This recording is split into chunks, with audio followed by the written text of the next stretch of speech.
Regarding the ranch, a local in the Uintah area states the following. The Utes take this very seriously. They think the Skinwalkers are powerful spirits that are here because of a curse that was put on them generations ago by the Navajo. And the center of the whole legend is this ranch. The Utes say the ranch is in the path of the Skinwalker. Tribe members are strictly forbidden from setting foot on the property. It's been that way for over 15 generations. You're listening to Creep It Real, and today we cover the legend of the Skinwalker and Skinwalker Ranch.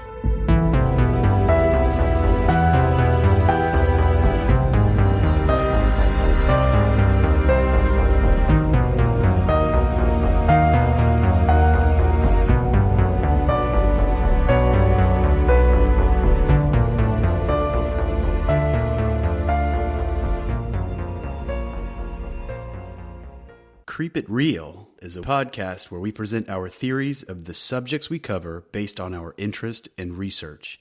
Some material may be graphic and disturbing, so proceed with caution. We're recording. Okay, just maxing and relaxing? Yeah, pretty much, yeah. That's nice. We watched Hitchhiker's Guide to the Galaxy because it's like my favorite movie. The newer one? Or the old one? Okay. With Mos Def? Yeah. Yeah. Well, that's cute. Okay. So anyway, what's the scuttlebutt? What's been going on? I'm so like entranced by looking at myself in the corner and seeing how hideous I look right now. Okay. All right, here we go. Hey guys, it's us. It's us. Here we are. I don't think there's anything that we need to talk about here at the beginning. No. Other than just the issue at hand. Right. It has been a little bit since we have done any podcasting. Yeah, it feels like it's been forever. Yeah, I'm like, what am I doing? I don't even remember. So yeah, woohoo! So this week we're going to talk about the Skinwalker Ranch. Ooh. And yeah, I mean it's pretty creepy. So technically it's not. Well, I think actually technically now it is called the Skinwalker Ranch. I think they they trademarked it. And yeah. Would you classify this as an urban legend, conspiracy, or like folklore? Or is it like one giant burrito? I think it's kind of a burrito. Okay. To me, it's kind of like I don't want to say that because it's the Bermuda Triangle has been debunked. Has it? Yeah. Oh, I didn't know. I'm gonna pretend like I didn't hear that. Blah blah blah. So, that said, it's kind of like, I mean, every type of paranormal event that you could possibly think of has ever taken place here. From UFOs to the cattle mutilations to poltergeist activity. So anyway. In the 1800s, I was reading that the Spaniards were looking for a place to settle on a ranch, and they just happened to come across like this area. So it's old. Yeah. And the weird sightings and whatnot date back to even then. I got 1700s, but anyway. Yeah. It's old. And where is it exactly? It's about 500 acres southeast of Ballard, Utah, in Uintah County, which borders the Ute Indian Reservation. And I looked that up. So, because I was like saying Uintah the whole time I was reading about it, but then I just looked it up and I heard about 9 people say Uintah, I think. So now hopefully I'm not butchering it. But I tend to do that because I did that with Wykowski? Yes. I was like, oh, crap. Oh, well, what are you going to do? I thought I was saying it right. So anyway, the ancestors of the Ute tribe that are bordering this area where the Skinwalker Ranch is, they have occupied this land for over 1,000 years, and they have a history that is pretty horrible. I mean, to be honest, it's a lot of horror and tragedy. The Utes themselves, they allied themselves with the U.S. Army against the Navajo people of this region. And in the 1800s, the Navajo people were victims of some of the worst atrocities in history by the U.S. Army. At one point in 1863, the Army attempted to starve the Navajo people by placing a bounty on their livestock. So essentially, other people were hunting their livestock, which was essentially buffalo, I'm assuming. It was an important target of the white people to get submission from the Navajo by reducing their livestock, and it's interesting to note this in light of the fact that many of the strange occurrences in the region have to do with livestock, such as the cattle mutilations that we talked about just a second ago. Right. So there's kind of some correlation between some of this stuff that happened back in the 1800s and before, and what goes on to this day in this area. So after the long military campaigns, the conflicts with the Ute neighbors that they had, and pressure from the New Mexico allies, eventually the Navajo people surrendered in massive numbers. And it was under a scorched earth policy, which I'm sure we all learned about in school, where the army led scouts through Navajo land. They were hunted down and killed. They confiscated and burned. I'm like, confiscated? They confiscated and burned their crops and offered food and shelter to those who surrendered.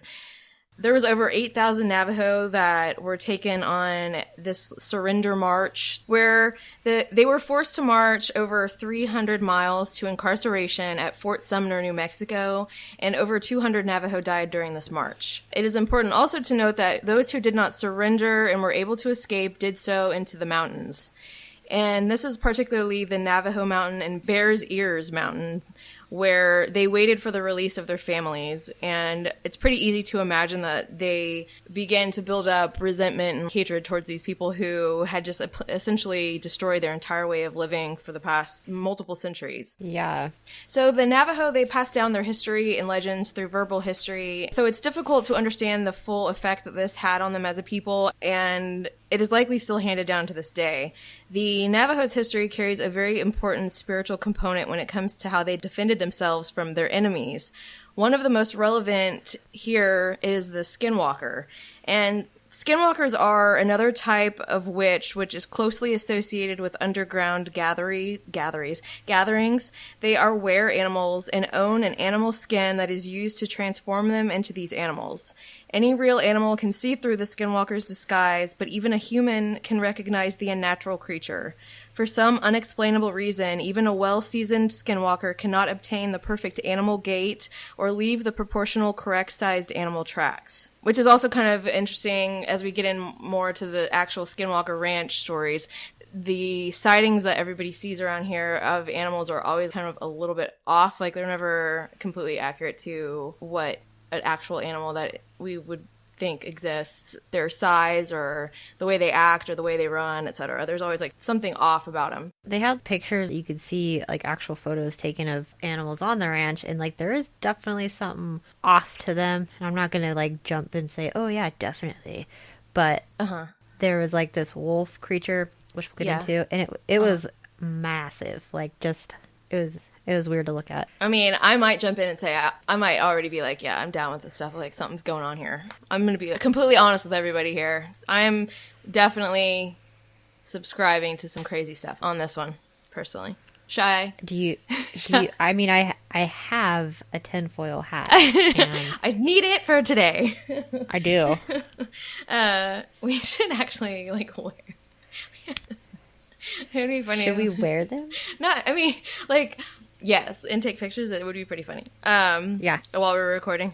Okay, so the Navajo word for skinwalkers is something I am not going to try to pronounce because I will just sound like an idiot. But it does translate to, by means of it, it goes on all fours, which I don't know why that creeps me out, but just like everything about this kind of gives me like the heebie-jeebies. Yeah. So, according to Navajo legend, skinwalkers are malevolent witches who have the ability, like I said, to turn into, possess, or disguise themselves as animals, and some of the stories actually even suggest they could also turn into people as well. These witches represent the antithesis of Navajo cultural values, because in Navajo culture, healers and cultural workers are called medicine men or women, but the skinwalker witches are thought to be evil beings that manipulate magic and are taking the good ceremonies and rituals that the medicine men and women perform and perverting them to suit their malevolent purposes. It's said that medicine men and women learn both the good and evil sides of magic, which most can do without falling prey to the evil side, but those who cannot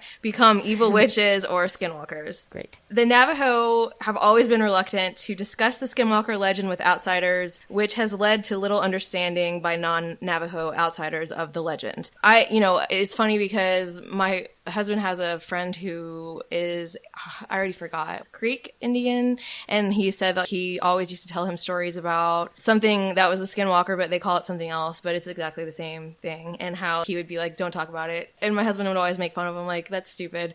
And I'm like, you don't have any idea what you're talking about. Like, I was like, I can't believe you would say that to him. Yeah, but it's funny. They're just like in every culture there's like some variation of the skinwalker. So every culture has essentially their own version of it, I suppose. I was telling you, like, us white folk, I guess we have the Slender Man, which and let's see, there's the Jabberwocky, which is kind of similar, I think, if I'm remembering right. We did a study on that in 4th grade, so oh, that's weird. That was terrifying. Yeah. Well, so yeah, but yeah, so that's pretty, I always think, okay, oh, I mean, I guess you could make an argument either way, but I'm just like, if every single culture has some iteration of this, it's one of those things where I'm just like, well, there's got to be some fire where there's a little bit of smoke coming, and there's a lot of smoke coming apparently from this. So anyway, so the legend states that skinwalkers can take on the form of an animal or person by locking eyes with them. And here's an eyewitness account from the area from a guy named James Donahue, who was a writer who lived with a practicing witch on a Navajo reservation, and his account is as follows. He says, "Then there was the appearance of the shapeshifter. One windy afternoon, as the sands of the high desert were turning the sky yellow and partly obscuring the sunlight, we were at the house alone. The dogs in the yard began barking and carrying on. My wife looked out and announced that there was a wolf in the yard. We both ran outside to look at the creature, only to find that it and the dogs had disappeared behind an old hogan that was once used as the family home before the government built the conventional house we occupied. When we looked, we saw the large paw prints of the wolf, but there was something strange as well. The paw prints turned into human footprints, small like the feet of a petite woman, before they disappeared at the wall of the hogan. It was clear that the wolf my wife had seen turned into a human after she was out of our sight. Then, miraculously, this person walked through a wall of a locked building. Since we did not have a key, there was no way to enter the old hogan to expose her in her hiding place." He concludes the article by saying, "My wife and I are living testimony to the uncanny ability of the Navajo to accomplish this amazing feat. They did it right before our eyes. It was only one of the many amazing wonders observed during the magical time we lived in Arizona." Obviously anecdotal example here, but it's interesting to hear the different accounts that people in the area have had over the years. There was one more I was going to read from another witness that said, "A note just received from my oldest son recalls that summer night in July 1980 that we were visited and were quite prepared to exercise our very much Navajo-approved self-defense rights." He writes, "I remember that night. I have a hard time explaining skinwalkers to anyone who hasn't been in that setting, period. Navajo witchery is the essence of predatory criminality."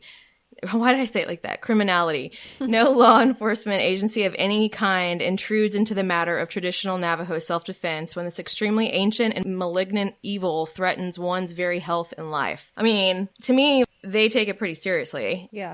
It's not like just this little tale that they tell around the fire. I'm easily probably, oh yeah, this is like serious. Something is going on here. I'm like, just give me enough stories and I'll believe you. But I try to be more discerning. But right now I feel like, what? I feel it. I feel it in my bones. Something's going on here. Okay. Most anthropologists believe that most of the Native American tribes of this region are descendants of the Anasazi, also named the Ancient Ones. The Anasazi have a long and mysterious history leading up to their ultimate and sudden decline, similar to the Mayans. We wanted to mention a few of their beliefs and practices that have relevance to the stories and incidents of the Skinwalker Ranch, which we are talking about today. The most significant practice involves the the sipapu, I don't know. I mean, that's probably what it is. Sorry, everybody. I'm just gonna leave it in as my mumbling terribly. Petroglyphs, known as the Mother Earth symbol, have been found near the Hopi villages of a few different places. I'm not going to go into them, okay? These petroglyphs explain one of many of the Anasazi myths, which has been passed down from one generation to another. This myth is known as the emergence myth. It symbolizes the spirits, or kachinas, emerging to this world through a small hole in the ground known as the sipapu. Sorry again, everybody. I'm sure there's somebody out there that's going to be like, that's not right. The actual sipapu is a sacred place near the Little Colorado River close to the Grand Canyon. So, okay, because we've kind of talked about this, I think, about this place, how it's almost like, I know this is going to sound I'm like, do you want me to out you for talking about this with me? Just go. I don't care. Is like some sort of dimensional hole or something. Okay, I'm not sure what you called it. I mean, like a...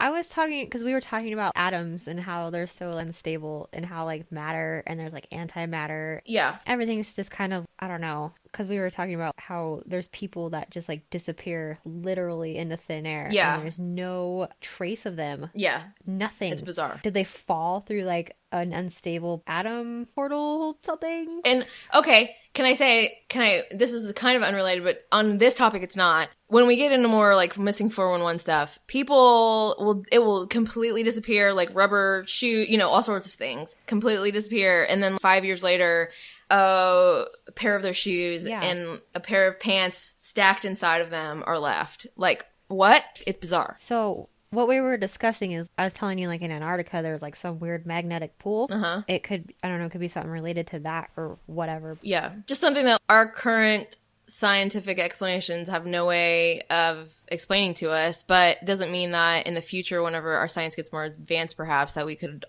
begin to explain what's going on. Our little pea brains can't really comprehend things outside of this realm, Right. And see, and this is where I'm like, okay, so, and I don't even know how to formulate it into words. This is where I feel like, as a society, we have gotten so far away from our connection to the earth and our just environment, and maybe ancient people, because they had such a deeper connection, were able to tap into certain things that we have no idea about. Even though our technology is so much more advanced, we're so disconnected. And maybe I'm just talking like total stoner ramble or something, but maybe we have lost that ability. And even though it seems like we should have way more advances, I guess, in that arena, because we have so much better technology now and we're just like so much smarter and everything, blah blah blah, but maybe because we just like don't have that connection, we don't really have that ability anymore as a whole. Well, you gotta think, artificial intelligence, it's like super smart, but it doesn't have any like spiritual connection to anything, and I feel like humans are kind of leaning towards that way too, because we rely so much on technology just for like our day-to-day everyday lives. The earth is everything. Like, if we don't have it, like where are we? But we don't even care. I don't know. I mean, now I really am going off. We're tangenting. This is like, reel it in, okay? I need to reel it in. So, a description from a New Mexico educational tour shows one example of the mysteries surrounding the multidimensional beliefs of these ancient people. It says, we will see a large ancestral rock art site in the Hopi backcountry. This intriguing petroglyph looks like a planetary map with beings coming from other worlds. And that's like not the first time that we've seen ancient... Well, even Renaissance art, like that time era, there's like weird spacecrafts in the sky, and nobody can really explain them. It's been going on for a long while. So an interesting fact about the legend of the Skinwalker is that they say that according to the skill of the witch that takes on the form of the animal, that they can look kind of like haggard and totally ridiculous, or they can be pretty on point but have just something a little off. So in some of these sightings that we'll talk about later, there are animals that don't make any sense, like have fur that looks like red curly human hair. Just it looks like a bunch of weird things kind of like mishmashed together. And so that has, in the legend of the Skinwalker, it says that the witch is not very skillful at their craft, or that they can look kind of essentially shoddy, I guess. So it kind of, again, fits in with what goes on at the ranch. So the multiple sightings of different animals of various descriptions would represent a large group of shapeshifters with one common goal, which is seemingly to remove the people that are inhabiting this area from inhabiting it. So people who come, essentially, I mean, it's white people, as well as to damage their livestock. So again, all of it is very fitting with the legend of the Skinwalker and the Navajo peoples and their beliefs. So what I was talking about, that Sipapoo, I'm just going to start calling them the sacred circles because that's better. That was part of the ancient Anasazi rituals, and they were perfect circular cookie cutter holes that were in the ground. And there are two different types of these sacred circles, and one of them is a current passage to the third world, which can be found as small holes or even more elaborate structures in the ground. Special bodies of water or even special places in the landscape are also considered to be these sacred places where they can kind of pass through. They are the means of communication with the spirits, basically, is what this legend states about these circles in the ground. Because we're going to start talking about that, because obviously there are crop circles that happen here at this ranch as well. And, you know, a lot of them are I think all of them really are perfect circular markings of various sizes that are in the ground, and some of them form larger symbols. So according to the Anasazi legend, these were just passages to the third world, which, again, I mean, I know that this is really out there, but kind of all correlates with what we're talking about. Another phenomenon in the Navajo witchcraft is lightning used as weapons. And so we'll talk about in this story of the Skinwalker Ranch that there was a lot of blue spheres that people saw flying around in front of their faces. It wasn't just on camera or in photos. And lights in the sky and various things, so like UFOs that I think Shai is going to be a little more up on than I am. So we bring these things up so that you can think back on them as we discuss what has been reported to go on at Skinwalker Ranch and in the area around it, and how that may correlate to the area's history and what the people who inhabited this land thousands of years ago believed and practiced. So the Uintah County region has had, like we had said already, long-standing sightings of UFOs and other strange occurrences, some of which were detailed in a book that was written in 1974 called The Utah UFO Display, a Scientist Report. In this book, a scientist named Frank Salisbury compiled a very convincing case that local residents in the Uintah, I feel like I'm saying it wrong even though I might not be, the Uintah County were experiencing extremely bizarre and sensational things going on in their town. The scientist was very discerning. He didn't try to sensationalize the stories. He said the stories themselves were bizarre enough that he didn't have to add any glitz and glamour to them, but they have continued to this day. And a local retired teacher named Junior Hicks, he's the quote-unquote local UFO historian. He has cataloged over 400 cases of UFO sightings, and it has eliminated over 1,000 that he found to not be credible enough. He says that the sightings date back to 1776 when a Father Escalante noted in his travel records of seeing a large fireball flash above him in the sky. And he attributes this phenomena to the possibility of the unique geology, particularly high gilsonite deposits in the area that are found in few other places in the world. Now, I have no idea why that would be of interest. And also the spirituality of the people who inhabit the area. Cattle mutilations began in the 1960s and into the 70s, where many local ranchers reported bizarre mutilations of their cattle. This has happened in a lot of other places in the world, as well as the crop circles and things like that. In addition to the mutilations and UFOs, Hicks claims that many local residents have reported sightings of creatures that resemble the legendary Sasquatch. So there's just another one of the crazy things to add to the bin. There's, UFOs, crop circles, cattle mutilations, Sasquatch, werewolves. There's all sorts of stuff. The Utes of the area, they say that some of these creatures are Sasquatch and others are pure evil skinwalkers.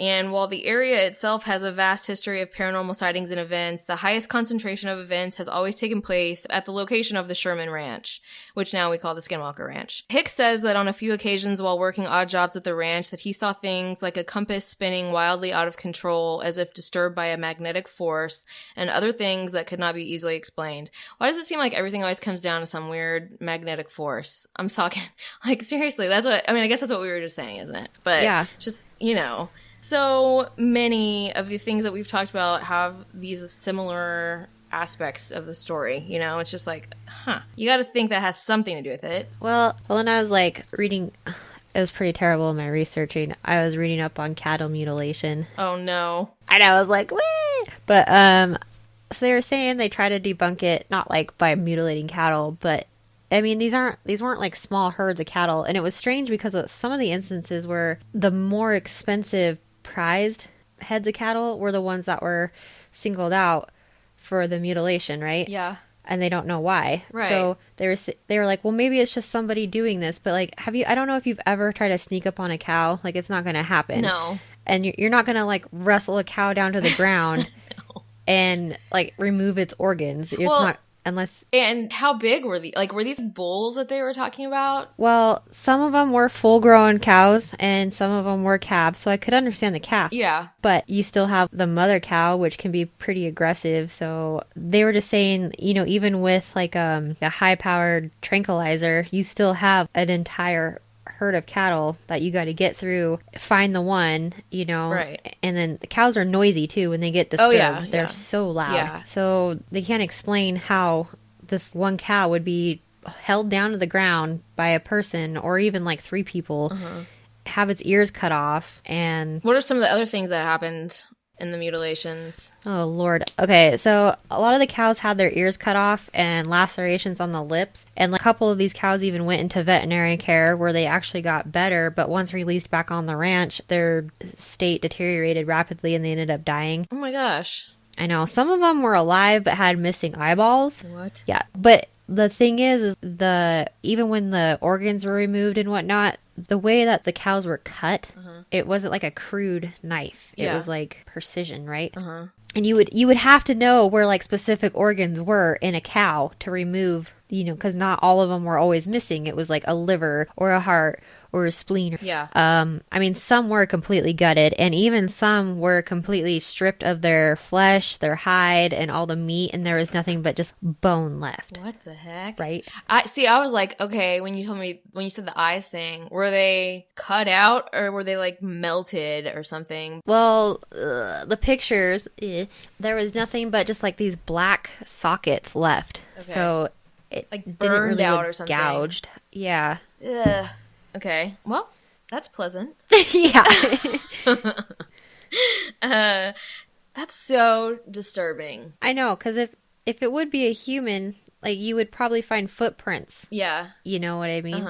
Especially in a muddy pasture. That's what's like, always so bizarre about this stuff is like, what did someone get airlifted to this spot and then airlifted out? You know, same thing with the missing 411. It's like, did somebody seriously like helicopter down, climb a rope with a guy and take him out of there? Or did someone disappear into the ground or what? It is bizarre. Plus, some of the other stuff I read was that entire herds of cattle would just be moved completely, not in a way that they could have done it themselves. Right. Or disappeared completely, you know, multiple heads of cattle. So, I don't know how you explain, and like this has gone on all over the world. There are different examples of this happening where like entire herds of cattle are moved into a place where it would be where they moved.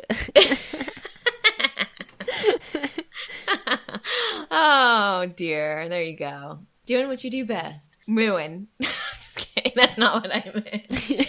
I meant making jokes, but I couldn't help it. Okay, so I can't be mean without telling you afterwards. I was just kidding. Because I wasn't really being mean. I know. Okay, I'm not gonna continue. Fine. Yeah, so very weird, totally creepy. You know, I think anybody can tell you it's like it's not easy to move 50, 20, even, you know, I grew cattle. up on a farm. Cows are dumb, okay? Yeah.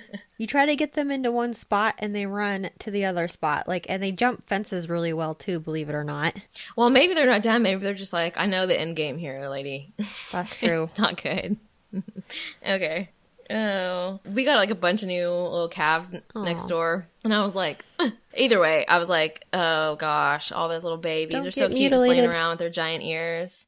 And then they're just going to end up, Beef patties. you know, unless they just grow up to be like the best bull ever, they're going to end up being something that I eat, unfortunately. Sorry, everyone that doesn't eat it, but you know, it's delicious.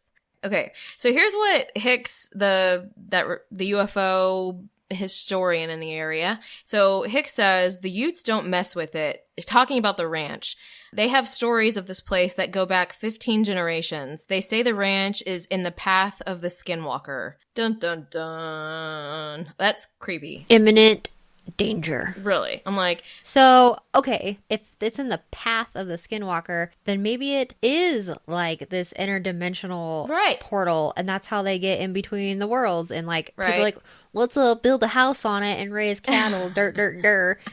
And Yeah. yeah. yeah, I definitely think that To me, I'm like, okay, I'm going to take the Utes' word for it, and I'm staying away. I don't need it.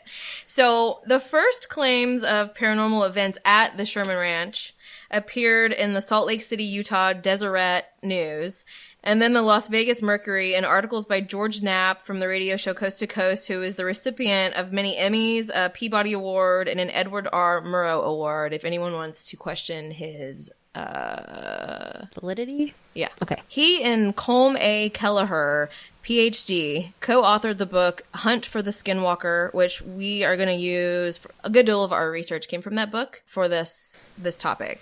According to these two men, they saw or witnessed evidence of over 100 paranormal occurrences at the ranch, which we will go into further detail in this series, more than what we've already talked about. In the mid-1990s, the Shermans, a family of cattle ranchers, they bought this property to cattle ranch, obviously.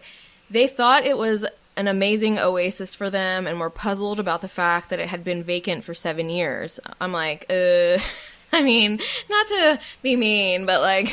There's a big clue right there. It's like, if you ever find a place that you think is the best place ever, and it's been vacant for like ever. Yeah. There's probably a good reason why. It probably isn't an amazing oasis, but you know, I guess you have to learn your lessons the hard way. Yeah. Let's just use that as a warning for everybody, you know, like have some sense when you move into places. Sometimes they're not as good as they look. Right. So when they first walked through the house, they were puzzled that every single door in the home had a large deadbolt on both the inside and the outside of the door. This is legit, guys. Like, this really happened. And the windows too as well. Like, the windows were bolted too. Yeah. And they said that there was like heavy chains outside that looked as if they were trying to restrain a large animal. Yeah. On both ends of the house, they said that there were huge chains with huge rings that were fastened securely to the wall. What he thought was that they had guard dogs at both ends of the house. Either way, that seems like extreme. But why would you want them on chains? Yeah, I don't know. Because I don't have any idea. Because they're too vicious to not. I don't know. I'm like, what would the point of that be? I really don't know. Either way about it, I feel like... Turn around. How do the locks on both sides of the door and windows not give you a bit of hesitation when you walk through this house? That's like...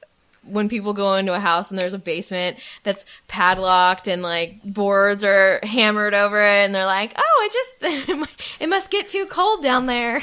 Like, what? This is a great place to raise a family. Oh gosh. Come on, guys. Tom Sherman, the head of the house, he was like, you know, what are they so afraid of? Which I can understand the question, but I'm also like, get a clue, dude. So the previous owners bought the property in the 50s, but they were more than happy to be just giving it away, essentially, because they did not sell it to the Shermans for a very high price. They got it for a steal, they thought. Yeah, this is like 400 something acres. Yeah, it's like, I mean, I read a couple different land. things. So I initially read 512, then I saw a couple things that said 480, so it's probably something around there. Like 500 acres or so. It's huge. And they were like, whoa, this is the best deal of our lives. I'll steal. We're getting a steal, Susan. Oh, I think nobody died, at least, so that's good. Well, some dogs died, that's for sure. Yeah. Okay. Oh, plus, in their real estate contract, there was an extremely bizarre stipulation that stated no digging on the land without prior warning to the previous owners. What the heck, man? First of all, I don't even understand how that... I don't understand. How is that a clause? I don't even understand what that means. Right? What happens to them, I wonder, if they dig on the land? Anyway, he just chalked it up to eccentric elderly folks, and they were just like, woohoo, it's beautiful here. So that's weird. The first things that they began to notice were the exact circular impressions that they kept finding in their pastures, like I told you, the crop circles. One time, the markings were configured into a 30-foot triangle, and other times the circles were 3 feet wide and 2 feet deep, and the soil inside the holes was firmly packed. They also one time saw in a very, very thin ice, they said it was like too thin to be able to walk onto, but there were there was a circle, I don't know, like 3 or 4 feet, something like that, 5 feet, something wide. And I think they said it was about 1/4 of an inch into the ice. It was literally like 1/2 of an inch thick. So he was like, I don't know how anyone could have stood on this ice without breaking it to do this. Like, it was bizarre. Yeah. Again, it's like somebody's being hovered over and then they're just doing this weird thing. Like, who the heck knows what's going on? And it was shortly after this that his cattle began to die under mysterious circumstances. So now we're going to talk about the first, I think, like, serious encounter with some sort of beast that happened at the ranch, which was with this giant wolf-like creature. So there's a lot of reports about seeing a giant wolf-like creature. The most infamous one being this family in 1994. So this wolf is like reported to look like the extinct animal called the dire wolf, which the Latin name is Canis pyrrhus, which translates to fearsome dog. And I'm not going to say in the whatever era. I can't pronounce it. I'm not okay, I don't know. I'm not a scientist. So just to put it in perspective, so the dire wolf was said to be about 5 feet long and weighed 150 pounds, which means it's 25% bigger than today's gray wolf. So huge, right? Mm-hmm. So before we get into the Sherman family sighting, the reports are always pretty similar, saying that they see it a lot walking on 2 legs, and it has, like, when it does run on all 4s, it has a really erratic gait, like it can't quite figure out how to use its legs, right? Yeah. And it has no fear of humans and approaches them and even in broad daylight. So the day that they moved in, like officially took ownership of the ranch, it says that they reported seeing the large canine in their pastures roaming around, and the wolf creature eventually approached the family and like even let them pet it. And I don't know, if I was that person, I'd be like, I know what? Yeah. Let me just pet it. A few details about it. This guy, Tom Sherman's father, Ed, is they're both over 6 feet tall, and they said that this thing reached almost to their chest when it was standing on all 4s, which is like enormous. And they estimated that this thing that was about 200 pounds. Like, that's what their estimation from just like being hunters and whatnot. So they're petting it, right? And they're probably like freaking out on the inside. I don't know. I read they felt like a weird calm, like they weren't really afraid of it. Yeah. But so eventually the creature turned its attention to one of the calves in the pen, right? And it actually tried to grab the baby cow by its snout and drag it through the gate. Yeah. And of course that would upset a farmer. So he grabs his .357 Magnum, pops a couple rounds in it, and it's like it didn't even faze the creature. There was like no puncture marks or anything and no blood. Right. So he has his son grab his hunting rifle, and after a few shots with that, eventually the creature dropped the baby cow, still unharmed, though no signs of like injury, no bullet wounds or anything. And it didn't like make any noise. Yeah, it just kind of looked at them like, what are you doing? And I mean, it trotted off, and they even tried to track it, but eventually its tracks kind of just like disappeared and they couldn't find it. Right. They said that after he got his shotgun and he aimed at directly at the chest, that like a large chunk of flesh flew off and landed in the snow, and they actually collected it. And they said it just smelled like rotting flesh. Meat. Yeah.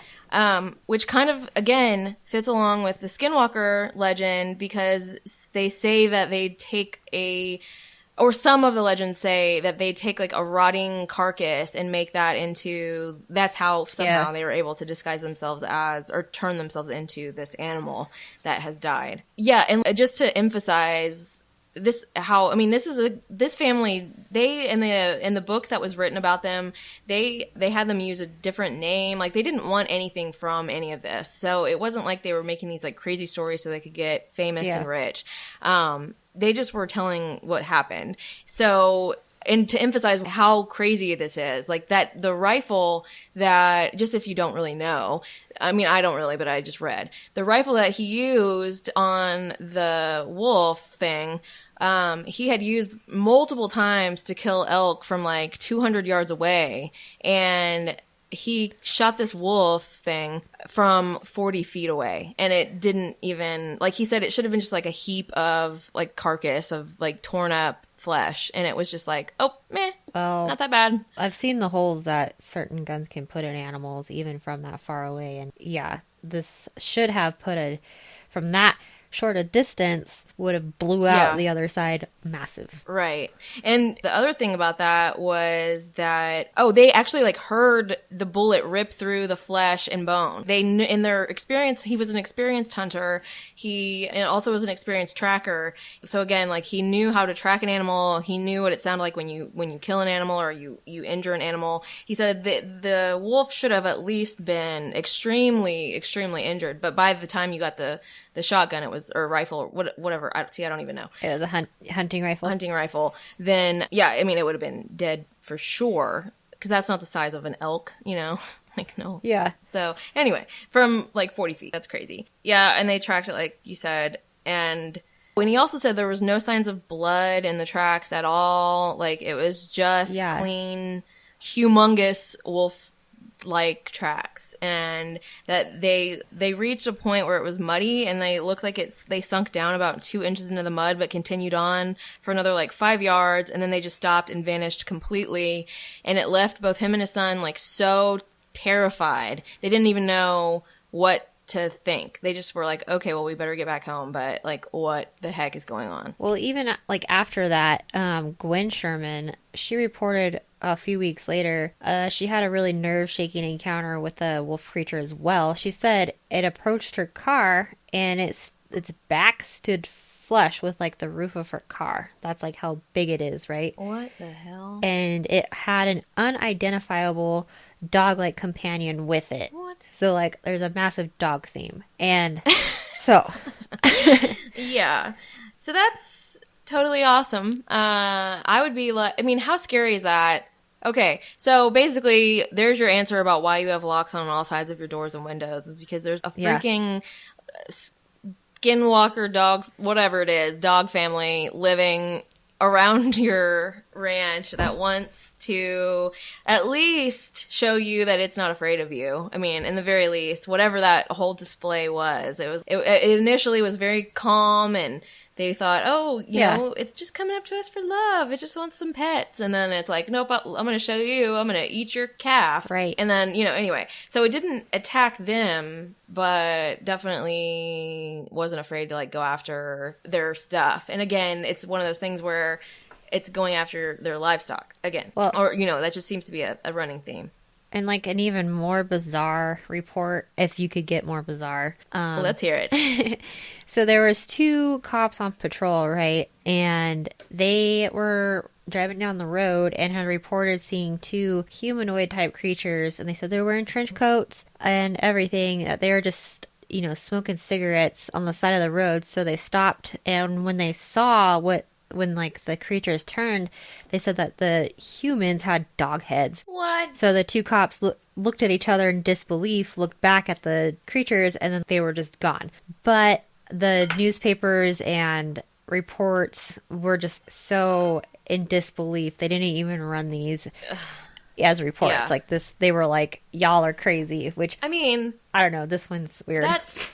Again, I don't think the police culture is one that accepts some wild tales like that as easily as other circles of, I don't know, profession. But, so I don't think 2 cops are going to be like, hey. Yeah, I just don't think they're the type of people that go around making wild claims like this without getting just terribly harassed by their colleagues, So I always think, well, in those cases, not to say that I'm like, I believe cops more than anyone, but like I do think that they're not going to go around making stories like this up because their colleagues are going to just taunt them mercilessly for it. So it's always interesting to me whenever there's like military or police or somebody that has encountered some crazy crap and is talking about it publicly. Well, and there's even, growing up, you always hear about like how much the coyote has significance in Indian folklore. So like dogs are a huge theme with them, right? And I mean, there's even been creatures that have been reported that look like hyenas that weigh up to 200 pounds harassing cattle. Yeah. So Yeah, because they said it has like curly red hair. Like it just looks really. yeah. Well, it makes me think of like the chupacabra too, which is a dog-like creature that harasses livestock. But I don't think these are what's mutilating the cattle. Yeah. Because there would be paw prints or something or bite marks. You know? And so. yeah, I mean, a dog does not rip a cow up with precision cuts and remove specific organs and, you know, get eyeballs out. Well, maybe they could get an eyeball out. Yeah, they could get an eyeball out, but no, I just, the cattle mutilation thing I don't think is animal related. Yeah, it's something else. Who knows what, but something. Right. Can you see that? That's a chupacabra. That looks like a Homer Simpson skunk X-ray. Yeah. So at that point, you know, Tom Sherman was pretty shaken and probably was like, what the hell did I just do? Like, I've uprooted my entire family from New Mexico to Utah at this secluded ranch thinking we were going to just live in this little oasis. And in broad daylight, we just witnessed a wolf, huge, enormous, oversized wolf, act bizarrely in front of my entire family and then completely vanish into thin air. Did we make a mistake in buying this ranch? And I'm thinking that the answer is yes. But for now, I think we're going to stop. I think that's where we end for now. We're going to leave you with the wolf and dog creatures. And next episode, we'll talk about all the other super crazy stuff that has happened at the Skinwalker Ranch. And then what has gone on up to this point with whoever's purchased it and, you know, what they've tried to do. And it's all kind of hopeless, I think. You know, it's like one of those things where... Well, it's like, you can't even go visit it. It's got security 24 hours a day, 7 days a week. Like, you can't go on it. Well, it sounds whatsoever. like even when you could, you didn't really want to. Because one of the stories we'll tell next episode is this guy that kind of barges in and the Shermans just let him come on because they're like, whatever. And this guy encounters something that he is like so terrified with that he like about dies and poops his pants. So there's another, we haven't talked about pooping in a while. Oh, got a reference. We let that go. But anyway, so yeah, I wanted to kind of go this episode into a lot of the history of the place that definitely to me has some ties to the claims that have of the weird occurrences that have gone on. And then next episode, we're going to get into like the really crazy experiences that have happened. So anyway, I definitely think this is a good series to come back on because it's not depressing. Yeah. So anyway. Well, and it'll give people time to maybe read up on it themselves too and find cool and fun facts. So right. And I mean, I haven't even looked at photos. So you saying that there's a bunch of photos, I'm like, oh my goodness, I haven't even looked into them. Don't look up the cattle mutilation photos though. I'm just going to look it all up. But anyway. So thanks everybody for being patient with us as we have taken a while to get this episode out to you. And please, please, please share this podcast with your friends, family, and acquaintances who you think may be interested because it always helps. So, and don't forget to go join the Facebook page and get into some discussions, start discussions. Right. Leave your reviews, give them they're nice, and let us know what you think. Yeah, get going. So, you know, our Facebook is just Creep It Real Podcast, I believe. Or is it just Creep It Real? And then we have our group, which is the Creep It Real Hangout, I think. Okay. Yeah. So you can find that link on our Facebook page, but you could also probably search for it individually as well. So it's just Creep It Real Hangout. Mm-hmm. Yeah, like Shai said, join it up. Get in there and start talking. And you can always suggest cases to us or topics that you might like us to cover, which we're happy to take a look at and add to our lengthy list of topics. So anyway, thank you again. We will see you shortly with part 2 for the Skinwalker episodes, and we will see you there or see you at another time. Whatever. What is it from... What's that movie? Gosh, with Paul Rudd and that one dude and the friend one. Oh my gosh, don't tell me. Oh, Love You Man? I Love You Man. Or he like always ends the conversations on the phone with like the most awkward parting, and like it was the most relatable thing in the world to me because I'm like, oh, that's what I was gonna say. One last thing that.